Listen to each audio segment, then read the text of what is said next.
হৈ পৰিছে সমগ্ৰ গোলাঘাট এতিয়া অন্ধকাৰ হৈ পৰিছে 6:30 বাজিছে আৰু 6:30 বজাৰ লগে লগে সাইৰেন বাজি উঠিছে যুদ্ধৰ সাইৰেনৰ শব্দ শুনাৰ লগে লগে আপুনি ঘৰ সকলো লাইট বন্ধ কৰি দিয়ক যুদ্ধকালীন পৰিস্থিতিৰ আখৰাৰে সাইৰেন বাজি উঠিছে সমগ্ৰ গোলাঘাট ব্লেক আউট কৰি দিয়া হৈছে অন্ধকাৰ হৈ পৰিছে গোলাঘাট আৰু এই যুদ্ধৰ সাইৰেন বাজাৰ লগে লগে বা ব্লেক আউট হৈ পৰাৰ লগে লগে আপুনি কি কৰিব বা কি সাৱধানতা ল'ব এই সকলোবোৰক লৈ এতিয়া আখৰা চলিছে লৈ যায় মুহূৰ্তৰ সবিশেষ ব্লেক আউট হল সমগ্ৰ গোলাঘাট এতিয়া অন্ধকাৰ হৈ পৰিছে 6:30 বজাৰ লগে লগে যুদ্ধকালীন পৰিস্থিতিৰ আখৰাৰে 6:30 বজাৰ লগে লগে অন্ধকাৰ হৈ পৰিছে গোলাঘাট যুদ্ধকালীন পৰিস্থিতিৰ সময়ত কিদৰে ল'ব সাৱধানতা যুদ্ধকালীন পৰিস্থিতিত আপুনি কিদৰে সাৱধানতা ল'ব কি কৰিব লাগিব সাইৰেনৰ শব্দ শুনাৰ লগে লগে অফ কৰক ঘৰৰ সকলো লাইট আপুনি অফ কৰি দিয়ক সাইৰেনৰ শব্দ শুনাৰ লগে লগে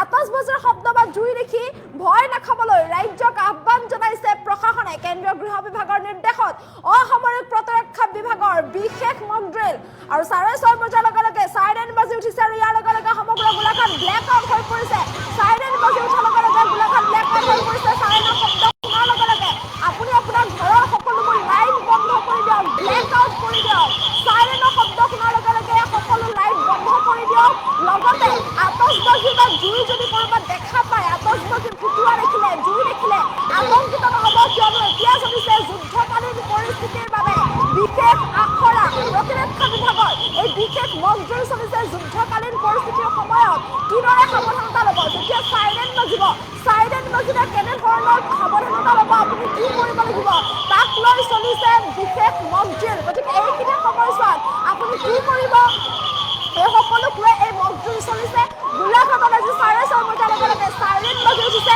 সাইৰেনৰ শব্দ শুনাৰ লগে লগে আপুনি যেতিয়া আপোনাৰ অঞ্চলত সাইৰেনৰ শব্দ শুনিব সাইৰেনৰ শব্দ শুনাৰ লগে লগে আপুনি আপোনাৰ ঘৰৰ লাইট বন্ধ কৰি দিব এটা লাইটটো জ্বলাই নাৰাখিব আপুনি সুৰক্ষিত স্থানলৈ স্থানান্তৰিত হওক নিৰাপদ স্থানলৈ যাওক আৰু সম্পূৰ্ণৰূপে আপোনাৰ ঘৰৰ লাইট বন্ধ কৰি দিয়ক 6:30 বজাৰ লগে লগে গোলাঘাট ব্লেক আউট হৈ পৰিছে গোলাঘাটত অন্ধকাৰচ্ছন্ন হৈ পৰিছে সম্পূৰ্ণৰূপে বন্ধ কৰি দিয়া হৈছে সকলোবোৰ লাইট অফ কৰি দিয়া হৈছে আৰু ইয়াৰ চলিছে বিশেষ মক ড্ৰিল আখৰা চলিছে সাইৰেনৰ শব্দ শুনিবলৈ পোৱা গৈছে আৰু এইখিনি সময়ছোৱাত সাইৰেনৰ শব্দ শুনাৰ লগে লগে আপুনি কি কৰিব কেনেধৰণৰ সাৱধানতা ল'ব তাক লৈ চলিছে এই বিশেষ মক ড্ৰিল কেন্দ্ৰীয় গৃহ বিভাগৰ নিৰ্দেশত জিলাই এই বিশেষ মক ড্ৰিল চলিছে জিলাই এই আখৰা চলিছে প্ৰতিৰক্ষা বিভাগৰ এই বিশেষ মক ড্ৰিল চলিছে জিলাই আৰু সকলোতে কোৱা হৈছে কেনেদৰে সাৱধানতা অৱলম্বন কৰিব কি কৰিব লাগিব তাক লৈ সকলো এইদৰে আখৰা চলা দেখিবলৈ পোৱা গৈছে 6:30 বজাৰ লগে লগে গোলাঘাটত আৰম্ভ হৈছে মক ড্ৰিল 6:30 বজাৰ লগে লগে গোলাঘাটত সাইৰেনৰ শব্দ শুনিবলৈ পোৱা গৈছে আৰু সাইৰেনৰ শব্দ শুনাৰ লগে লগে সমগ্ৰ গোলাঘাট ব্লেক আউট হৈ পৰিছে যুদ্ধকালীন পৰিস্থিতিৰ আখৰাৰে অন্ধকাৰ হৈ পৰিছে গোলাঘাট ৰাজ্যত এতিয়া চলিছে যুদ্ধকালীন পৰিস্থিতিৰ আখৰা জিলাই এই যুদ্ধকালীন পৰিস্থিতিৰ আখৰা চলিছে যুদ্ধ সময়ছোৱাত আপুনি কি ধৰণে সাৱধানতা ল'ব যুদ্ধকালীন পৰিস্থিতিৰ সময়ছোৱাত আপুনি কি ধৰণৰ সাৱধানতা অৱলম্বন কৰিব তাক লৈ এতিয়া আখৰা চলা দেখিবলৈ পোৱা গৈছে ভয় খোৱাৰ প্ৰয়োজন নাই আতংকিত হোৱাৰ প্ৰয়োজন নাই মাত্ৰ আপুনি যদি এইখিনি সাৱধানতা লয় তেন্তে আপোনাৰ বাবে ভাল গতিকে এই সাৱধানতা আপোনালোকে কেনেকৈ ল'ব কি কৰিব লাগিব সেই সন্দৰ্ভত এই বিশেষ আখৰা চলিছে এই মক ড্ৰিল চলিছে গতিকে এইখিনি সময়ছোৱাত আপুনি নিজৰ ফালৰ পৰা এইখিনি সাৱধানতা অৱলম্বন কৰিব লাগিব কৰবাত যদি আপুনি আতচবাজি ফুটুৱা দেখা পায় কৰবাত যদি আপুনি দূৰত কৰবাত যদি জুই জ্বলোৱা দেখা পায় আতচবাজি ফুটুৱা দেখা পায় তেনে সেইখিনি সময়ছোৱাত আপুনি আতংকিত নহ'ব আপুনি আতংকিত হ'ব নালাগে আপুনি ভয় খাব নালাগে যদি কৰবাত আপুনি সাইৰেনৰ শব্দ শুনা পাইছে তেন্তে আপুনি ভয় খোৱাৰ প্ৰয়োজন নাই কৰবাত যদি আপুনি আতচবাজি ফুটুৱা জুই জ্বলা দেখিবলৈ পাইছে ভয় খোৱাৰ প্ৰয়োজন নাই কিয়নো যুদ্ধকালীন পৰিস্থিতিৰ বাবে এয়া আখৰা চলিছে দেশত যিকোনো সময়ছোৱাত জৰুৰীকালীন পৰিস্থিতি হ'ব পাৰে বা যুদ্ধকালীন পৰিস্থিতি দেশত যিকোনো সময়ছোৱাত হ'ব পাৰে কিয়নো পশ্চিম এছিয়াৰ যি ভয়াৱহ যুদ্ধকালীন পৰিস্থিতি সেই পৰিস্থিতিৰ ফলত দেশৰ সকলোতে কেইবাখনো দেশত এতিয়া যথেষ্ট সংকটে দেখা দিয়া দেখিবলৈ পোৱা গৈছে ভাৰততো ইয়াৰ প্ৰভাৱ পৰা দেখিবলৈ পোৱা গৈছে সমান্তৰালকৈ ভাৰতৰ বিভিন্ন প্ৰান্তত ইয়াৰ সংকট দেখা দিয়া দেখিবলৈ পোৱা গৈছে আৰু এনেদৰে সাইৰেনৰ শব্দ যদি আপুনি শুনিবলৈ পায় এনেদৰে সাইৰেনৰ শব্দ যদি বাজে বা সাইৰেনৰ শব্দ শুনিবলৈ পোৱাৰ লগে লগে সমগ্ৰ আপুনি বন্ধ কৰি দিব ব্লেক আউট হৈ পৰিছে এফালে সাইৰেনৰ শব্দ বাজিছে আৰু সাইৰেনৰ শব্দ বজাৰ লগে লগে ব্লেক আউট হৈ পৰিব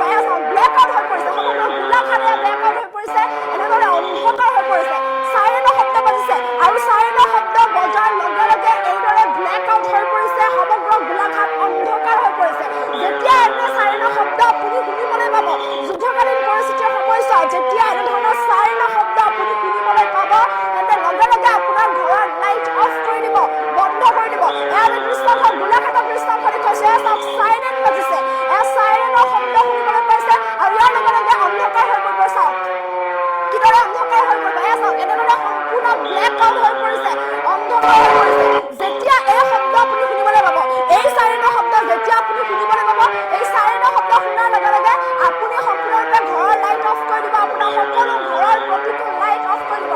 আপোনাৰ ঘৰৰ আশে-পাশে যদি আপুনি চাইৰেনৰ শব্দ শুনিবলৈ পায়, তেন্তে লাইট অফ কৰি দিব।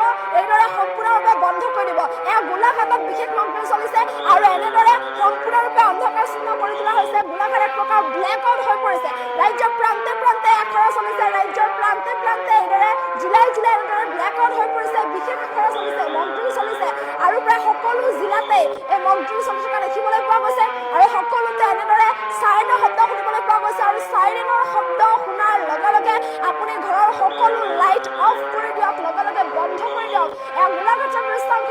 গোলাঘাটত এইদৰে চাইৰেনৰ শব্দ শুনাৰ লগে লগে এনেদৰে সম্পূৰ্ণৰূপে ব্লেক আউট কৰি দিয়া হৈছে আৰু এয়া এতিয়া আখৰা চলি থকা দেখিবলৈ পোৱা গৈছে। চাইৰেন বাজিছে, চাইৰেন বজাৰ লগে লগে সম্পূৰ্ণৰূপে অন্ধকাৰ হৈ পৰিছে, লাইট বন্ধ কৰি দিয়া হৈছে, সম্পূৰ্ণৰূপে ব্লেক আউট হৈ পৰিছে। আৰু ব্লেক আউট হৈ পৰাৰ পাছৰ কি কৰিব আপুনি? এনেকৈ ব্লেক আউট হৈ পৰাৰ লগে লগে আপুনি সাৱধানতা ল'ব লাগিব। আপুনি নিৰাপদ স্থানলৈ স্থানান্তৰ হ'ব লাগিব, সুৰক্ষিত স্থানলৈ আপুনি যাব লাগিব। চাইৰেনৰ শব্দ শুনাৰ লগে লগে আপুনি লাইট অফ কৰি দিব লাগিব। ঘৰৰ লাইট যাতে শত্ৰুৱে যাতে আপোনাৰ ঘৰটো দেখা নাপায় বা পোহৰ যাতে দেখা নাপায়, তাৰ বাবে আপুনি ঘৰৰ লাইট অফ কৰি দিয়ক আৰু তাৰপিছতে আপুনি নিৰাপদ স্থানত স্থানান্তৰিত হওক। আৰু সেইখিনি সময়ছোৱাত প্ৰতিৰক্ষা বিভাগে কি কৰিব, কেনেকৈ আপোনালোকক উদ্ধাৰ কৰিব, কেনেকৈ আপোনালোকৰ বাবে প্ৰতিৰক্ষা বিভাগে ব্যৱস্থা ল'ব, এই সকলো সন্দৰ্ভত এনেদৰে এতিয়া প্ৰশিক্ষণ দি থকা হৈছে। এইখিনি সময়ছোৱাত যদি আপুনি ক'ৰবাত আতচবাজি ফুটোৱা দেখা পায়, জুই জ্বলা দেখা পায়, তেন্তে কিন্তু আপুনি ভয় খাব নালাগে, আতংকিত হ'ব নালাগে। এয়া মাত্ৰ আখৰাহে চলিছে। দেশত যুদ্ধকালীন পৰিস্থিতি হ'ব পাৰে, যাৰ বাবে এতিয়া যুদ্ধকালীন পৰিস্থিতিৰ বাবে আখৰা চলা দেখিবলৈ পোৱা গৈছে। কেন্দ্ৰীয় গৃহ বিভাগৰ তৰফৰ পৰা এনে নিৰ্দেশনা দিয়া হৈছে আৰু কেন্দ্ৰীয় গৃহ বিভাগৰ এই নিৰ্দেশনা দিয়াৰ পাছতে বা কেন্দ্ৰীয় গৃহ বিভাগৰ এই নিৰ্দেশ মৰ্মে প্ৰান্তে প্ৰান্তে বিশেষ মকড্ৰিল চলিছে। ৰাজ্যৰ প্ৰান্তে প্ৰান্তে মকড্ৰিল চলা দেখিবলৈ পোৱা গৈছে আৰু এনেদৰে এয়া গোলাঘাটৰ দৃশ্যাংশ আমি দেখাইছো। গোলাঘাটত এইদৰে চাইৰেনৰ শব্দ শুনিবলৈ পোৱা গৈছে, চাইৰেন বাজি উঠিছে আৰু চাইৰেন বজাৰ লগে লগে সম্পূৰ্ণৰূপে বন্ধ হৈ পৰিছে, অন্ধকাৰ হৈ পৰিছে সমগ্ৰ গোলাঘাট। গোলাঘাট ব্লেক আউট হৈ পৰিছে, অন্ধকাৰচ্ছন্ন হৈ পৰিছে। আৰু এইখিনি সময়ছোৱাত আপুনি কি ধৰণৰ সাৱধানতা অৱলম্বন কৰিব, এইখিনি সময়ছোৱাত আপুনি কি কৰিব, কেনেদৰে আপুনি সাৱধানতা অৱলম্বন কৰিব, সেয়াও আপুনি ভালদৰে চাব লাগিব। এনেদৰে এম্বুলেঞ্চ সজাই থোৱা হৈছে, শাৰী শাৰীকৈ এম্বুলেঞ্চ ৰখা হৈছে আৰু এনেদৰে আখৰা চলিছে। এনে পৰিস্থিতিত আপুনি কি কৰিব, কেনেকৈ কৰিব, কলৈ যাব বা সুৰক্ষিত স্থানলৈ আপুনি কেনেদৰে স্থানান্তৰিত হ'ব, এই সকলোবোৰ এনেদৰে এতিয়া ইয়াত দেখুৱাই দিয়া হৈছে। গতিকে এনেধৰণৰ পৰিস্থিতি চলিছে এতিয়া গোলাঘাটত। গোলাঘাটত প্ৰচণ্ড শব্দ শুনিবলৈ পোৱা গৈছে আৰু প্ৰচণ্ড শব্দ শুনাৰ লগে লগে এনেদৰে অন্ধকাৰচ্ছন্ন হৈ পৰা দেখিবলৈ পোৱা গৈছে। চাইৰেন বাজি উঠিছে, সমগ্ৰ গোলাঘাট এক প্ৰকাৰ ব্লেক আউট হৈ পৰিছে। চাইৰেনৰ শব্দ শুনাৰ লগে লগে সকলোবোৰ লাইট অফ কৰি দিয়া হৈছে, বন্ধ কৰি দিয়া হৈছে আৰু এনেদৰে এতিয়া বিশেষ প্ৰস্তুতি চলিছে। মুঠৰ ওপৰত এনেধৰণৰ সাৱধানতা আপুনি অৱলম্বন কৰিব লাগিব, এনেদৰে আপুনি সাৱধান হ'ব লাগিব। এইখিনি সময়ছোৱাত কি কৰিব, গোলাঘাটৰ ৰাজপথত এতিয়া ফায়াৰ ব্ৰিগেডৰ শব্দ শুনিবলৈ পোৱা গৈছে। ফায়াৰ ব্ৰিগেড আহিছে, এম্বুলেঞ্চ আহিছে, ইখনৰ পিছত সিখনকৈ এম্বুলেঞ্চ, ইখনৰ পিছত সিখনকৈ এম্বুলেঞ্চ। ৰাজপথত এতিয়া এক অভাৱনীয় পৰিস্থিতিৰ সৃষ্টি হোৱা দেখিবলৈ পোৱা গৈছে। ইখনৰ পিছত সিখনকৈ এম্বুলেঞ্চ আহিছে, আতচবাজি ফুটিছে, এনেদৰে জুই জ্বলা দেখিবলৈ পোৱা গৈছে। এম্বুলেঞ্চ আহিছে, সমান্তৰালকৈ অন্ধকাৰচ্ছন্ন হৈ পৰিছে, সমগ্ৰ ৰাজপথ এক প্ৰকাৰ অন্ধকাৰচ্ছন্ন হৈ পৰিছে। ফায়াৰ ব্ৰিগেড আহিছে, চাইৰেনৰ শব্দ শুনিবলৈ পোৱা গৈছে, চাইৰেন বাজি উঠিছে, চৌদিশে আতংকৰ পৰিস্থিতিৰ সৃষ্টি হৈছে। কিন্তু ইয়াৰ বাবে আপুনি আতংকিত হ'ব নালাগে, আপুনি ভয় খাব নালাগে, কিয়নো গোলাঘাটত এতিয়া এনেদৰে যুদ্ধকালীন পৰিস্থিতিৰ সৈতে মোকাবিলা কৰিবলৈ চলিছে এই আখৰা, এই প্ৰস্তুতি চলিছে। গতিকে আপোনালোকে ভয় নাখাব, সাৱধান হওক। এনেদৰে চাইৰেনৰ শব্দ শুনাৰ লগে লগে আপুনি সাৱধানতা অৱলম্বন কৰক আৰু এনেদৰে সমগ্ৰ গোলাঘাট এক প্ৰকাৰ ব্লেক আউট হৈ পৰা দেখিবলৈ পোৱা গৈছে। চাইৰেনৰ শব্দ শুনাৰ লগে লগে, চাইৰেনৰ শব্দ শুনাৰ লগে লগে সমগ্ৰ গোলাঘাট এইদৰে ব্লেক আউট হৈ গৈছে। যেতিয়া জুই লাগিব, ক'ৰবাত যদি বিস্ফোৰণ হয়, জুই লাগে, তেতিয়া কি কৰিব, কেনেকৈ কৰিব, ফায়াৰ ব্ৰিগেডৰ কি তেতিয়া দায়িত্ব থাকিব, তেওঁলোকৰ কি তেতিয়া কি কৰিবলগীয়া তেওঁৰ কাম থাকিব, এই সকলোবোৰ ইয়াত এনেদৰে আখৰা চলি দেখিবলৈ পোৱা গৈছে। এয়া চাওক, ফায়াৰ ব্ৰিগেডে এনেধৰণে বা অগ্নি নিৰ্বাপক বাহিনীয়ে এনেদৰে জুই নুমুৱাৰ চেষ্টা চলাইছে। এফালে চাইৰেন বাজিছে, চাইৰেন বজাৰ লগে লগে অন্ধকাৰ হৈ পৰিছে গোলাঘাট। আনফালে অগ্নি নিৰ্বাপক বাহিনীয়ে জুই নুমুৱাৰ চেষ্টা অব্যাহত ৰাখিছে ৰাজপথত। এনেদৰে এতিয়া ৰাজপথত এই বিশেষ আখৰা চলা থকা দেখিবলৈ পোৱা গৈছে। মুঠৰ ওপৰত চাইৰেনৰ শব্দ শুনাৰ লগে লগে আপুনি সাৱধান হওক। চাইৰেনৰ শব্দ শুনাৰ লগে লগে আপুনি আপোনাৰ ঘৰৰ সকলোবোৰ লাইট অফ কৰি দিয়ক, সাৱধানতা অৱলম্বন কৰক। চাইৰেন বজাৰ লগে লগে আপুনি কি কৰিব? চাইৰেনৰ শব্দ শুনিলে নিৰাপদ স্থানলৈ আপুনি স্থানান্তৰ হওক। লগে লগে নিজৰ ঘৰৰ সকলোবোৰ লাইট বন্ধ কৰি আপুনি নিৰাপদ স্থানলৈ স্থানান্তৰিত হওক। এনেদৰে এতিয়া গোলাঘাটত এক বিশেষ মহজুদ চলিছে। গোলাঘাটত এনেদৰে অগ্নি নিৰ্বাপক বাহিনীয়ে জুই নিৰ্বাপনৰ চেষ্টা অব্যাহত ৰাখিছে। ৰাজপথত লাইট সকলোবোৰ বন্ধ কৰি দিয়া হৈছে। সমগ্ৰ গোলাঘাট অন্ধকাৰচ্ছন্ন হৈ পৰিছে। চাইৰেনৰ শব্দ শুনিবলৈ পোৱা গৈছে। চাইৰেন বাজি উঠিছে আৰু চাইৰেন বাজি উঠাৰ লগে লগে চাইৰেনৰ শব্দ শুনিবলৈ পোৱাৰ লগে লগে এনেদৰে সমগ্ৰ গোলাঘাট এক প্ৰকাৰ অন্ধকাৰচ্ছন্ন হৈ পৰা দেখিবলৈ পোৱা গৈছে। দেশৰ যুদ্ধকালীন পৰিস্থিতিৰ সৈতে মোকাবিলা কৰিবলৈ চলিছে এই বিশেষ প্ৰস্তুতি, বিশেষ আখৰা চলিছে। এইখিনি সময়ছোৱাত আপুনি আতংকিত নহ'ব। ক'ৰবাত আতচবাজি ফুটিছে, ক'ৰবাত জুই জ্বলোৱা দেখিবলৈ পোৱা গৈছে। যদি আপুনি তেনে পৰিস্থিতিৰ সন্মুখীন হৈছে তেন্তে বৰ্তমান আপুনি আতংকিত নহ'ব, ভয় নাখাব। এই বিশেষ মকড্ৰিল চলিছে, গতিকে আপুনিও এই মকড্ৰিল চাওক ভালদৰে আৰু এনেদৰে আপুনি সাৱধানতা অৱলম্বন কৰক। দেশত যিকোনো মুহূৰ্তত যুদ্ধকালীন পৰিৱেশৰ সৃষ্টি হ'ব পাৰে, যুদ্ধকালীন পৰিস্থিতি দেশত যিকোনো মুহূৰ্তত আহিব পাৰে। গতিকে এইখিনি সময়ছোৱাত যদি সঁচাকৈ দেশত যিকোনো মুহূৰ্তত যুদ্ধকালীন পৰিস্থিতি আহে তেন্তে আপুনি কি কৰিব বা তেন্তে আপুনি কি ধৰণৰ সাৱধানতা অৱলম্বন কৰিব বা আপুনি কি কৰিব, এই সকলোবোৰ ইয়াত এনেদৰে দেখুৱাই দিয়া হৈছে। গতিকে এনেধৰণে আপুনি সাৱধানতা অৱলম্বন কৰিব লাগিব।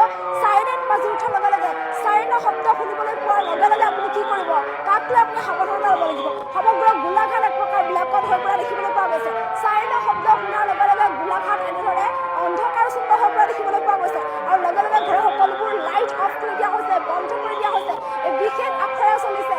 চাওক, এনেধৰণৰ সাৱধানতা আপুনি অৱলম্বন কৰিব লাগিব। কাৰণ দেশত যিকোনো মুহূৰ্তত যুদ্ধকালীন পৰিৱেশৰ সৃষ্টি হ'ব পাৰে। কেন্দ্ৰীয় গৃহ বিভাগৰ তৰফৰ পৰা নিৰ্দেশ দিয়া হৈছে আৰু ইয়াৰ লগে লগে প্ৰতিৰক্ষা বিভাগ এতিয়া এনেদৰে মকড্ৰিলত নামি পৰিছে, বিশেষ আখৰাত নামি পৰিছে। এনে পৰিস্থিতিত কি কৰিব? অগ্নি নিৰ্বাপক বাহিনীয়ে হওক, যিসমূহ জৰুৰীকালীন সেৱা আছে, অগ্নি নিৰ্বাপক বাহিনী বা এম্বুলেন্স, এনেধৰণৰ সেৱাসমূহে কি কৰিব? সেইখিনি সময়ছোৱাত তাৎক্ষণিক সমস্যাত বা তৎক্ষণাত তেওঁলোকে কি কৰিব, কেনেকৈ কৰিব, এই সকলোবোৰ ইয়াত এনেদৰে আখৰা চলোৱা হৈছে। আৰু যেতিয়া চাইৰেনৰ শব্দ আপোনাৰ ঘৰৰ আশে পাশে যেতিয়া আপুনি এনেধৰণে চাইৰেনৰ শব্দ শুনিব তেতিয়া কি কৰিব? গোলাঘাটত এনেদৰে এতিয়া চাইৰেন বাজি উঠিছে, ৰাজপথত চাইৰেন বাজি উঠিছে আৰু চাইৰেন বজাৰ লগে লগে এইদৰে অন্ধকাৰচ্ছন্ন হৈ পৰিছে, সম্পূৰ্ণৰূপে বন্ধ হৈ পৰা দেখিবলৈ পোৱা গৈছে। লাইট অফ হৈ পৰিছে, অন্ধকাৰ হৈ পৰিছে, ব্লেকআউট হৈ পৰিছে আৰু তাৰ পিছতেই চলিছে এয়া ৰাজপথত এক হোৱা দৰা পৰিস্থিতিৰ সৃষ্টি হোৱা দেখিবলৈ পোৱা গৈছে। এনেদৰে এতিয়া ৰাজপথত আখৰা চলিছে। অগ্নি নিৰ্বাপক বাহিনীয়ে জুই নিৰ্বাপনৰ চেষ্টা অব্যাহত ৰাখিছে। ইয়াৰ সমান্তৰালকৈ অগ্নি নিৰ্বাপক বাহিনীয়ে জুই নিৰ্বাপনৰ চেষ্টা অব্যাহত ৰাখিছে। সমান্তৰালকৈ আন আন প্ৰান্তত সকলোৱে এনেদৰে নিজৰ নিজৰ যি কাম সেয়া দায়িত্ব পালন কৰা দেখিবলৈ পোৱা গৈছে। এম্বুলেন্স সাজু আছে, প্ৰতিপল এম্বুলেন্সে নিজৰ কাম কৰিব, অগ্নি নিৰ্বাপক বাহিনীয়ে নিজৰ কাম কৰিব আৰু সাধাৰণ জনতা আতংকিত হ'ব নালাগে। সাধাৰণ জনতাই এনে পৰিস্থিতিৰ সন্মুখীন হ'লে বা এনেধৰণে চাইৰেনৰ শব্দ শুনিবলৈ পালে বা এনে পৰিস্থিতিৰ সন্মুখীন হ'লে সাধাৰণ জনতাই নিজৰ ঘৰৰ লাইট অফ কৰি দিব আৰু তাৰ পিছতে ঘৰৰ ভিতৰত প্ৰৱেশ কৰিব, আনকি সুৰক্ষিত স্থানলৈ স্থানান্তৰিত হ'ব লাগিব।